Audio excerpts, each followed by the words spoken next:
5, 4, 3, 2, 1, go. Have roadbook, will travel. If only the Dakar was that straightforward. He gives his life in my hands, and I have to give my life in his hands. If you sit next to a driver and he's just going mad and you have no chance to speak to the driver, and then it will not work.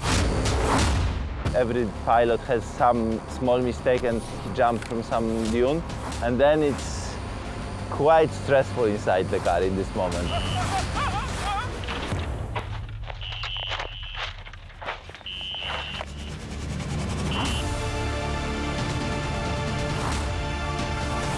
After a few days of rally with short nights, you start to lose a bit concentration, and then you also make mistakes where you are really angry about yourself.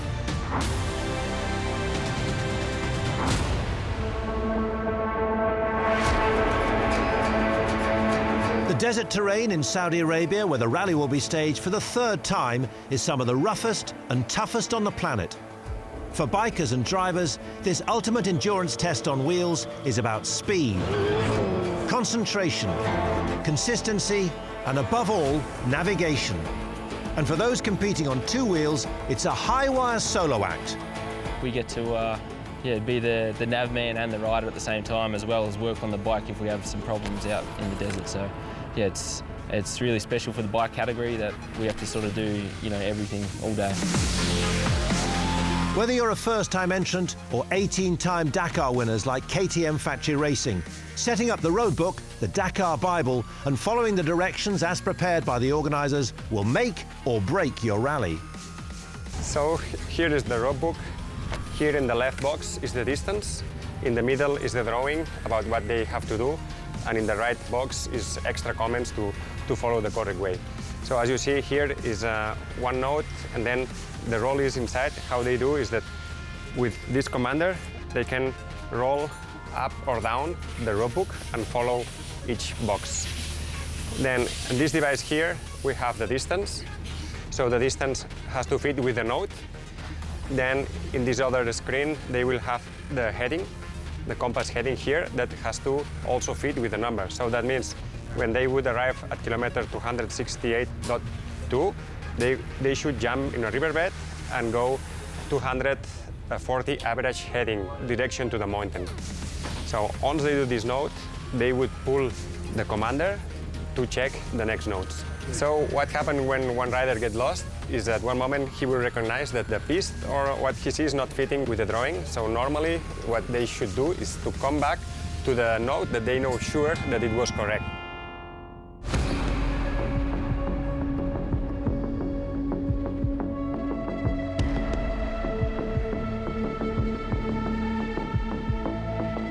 Each morning now we get the roadbook 15 minutes prior to the stage starting off. It's definitely a tough mission. It's you roll this roadbook into the navigation tower.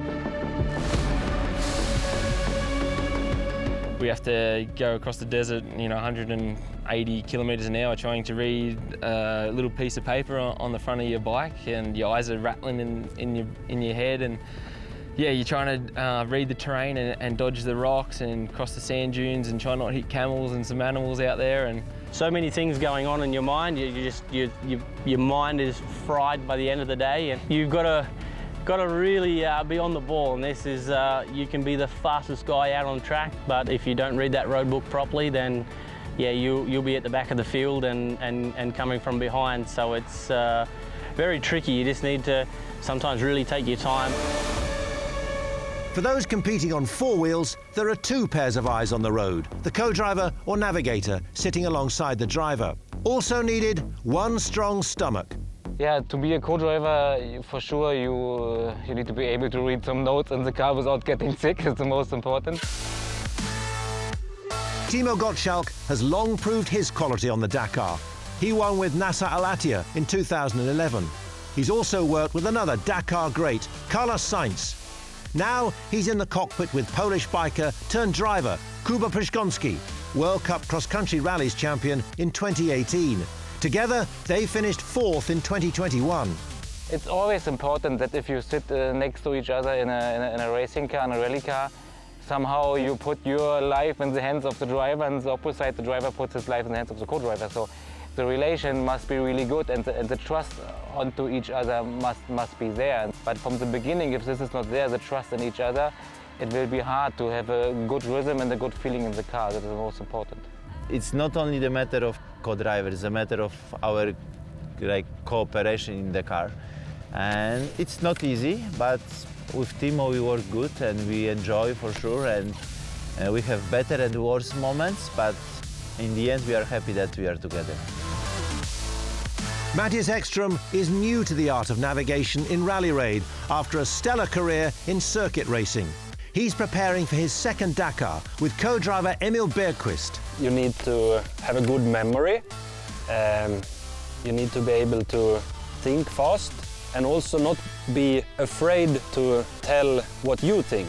Because if there is a problem, you need to say it. Otherwise, if you mess up, you have a bigger problem. After years as a paper roadbook, when co-drivers could add their own notes the day before, the Dakar roadbook for 2022 comes as an electronic tablet, given to co-drivers minutes before the stage. It's their life support system for every day of competition. From last year, we don't have anymore the paper roadbook, and all this now is set on this digital roadbook, where we have on the top of the screen all the navigational information, so the distance, the cap, the speed and whatever. And then the second part is our roadbook for the day. So we have now a remote control, and we can mark the box we pass already, and then I can move forward on the roadbook and to see the different drawing and try to explain the best as possible to Nasser what to do. With this digital, it is sometimes not so easy to read, because especially in bumpy sections, it's a lot of information in the small boxes, and it's difficult to understand everything quickly because you can't read it so nice like a paper book. That is the most difference. We need to get used to it. For the navigational instructions, I always start 400 meters priority action to call the actual note. 400, linger the arena and collapse. I repeat at 200, maybe at 100 again, and then we go. The technique is really to look at far and to find a visible point that you can follow after every crest of the dune, and then it's make the life more easy to follow the cap. At the beginning, when you make mistakes, you are always thinking, okay, it's not a problem, I will continue straight and I will find my way.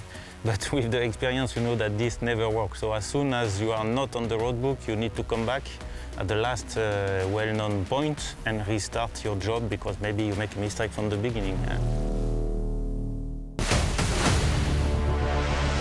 Even the best in the world lose their way on the Dakar. Stop the car, sir! Stop the car! Stop, stop, stop, stop, stop! And with it, time and position on the road.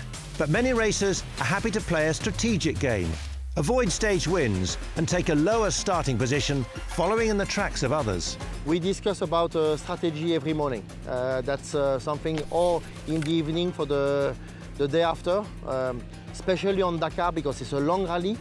You need to have a proper strategy, and I think with Mathieu we fit well because we know each other a long time ago and we know exactly what we should do.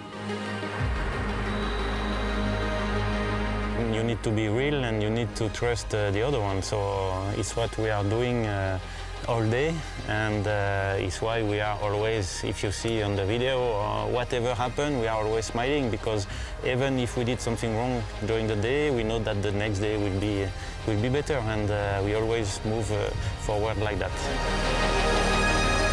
That's the way to go if you know how. But the Dakar Desert has earned its reputation as the toughest race in the world for a reason.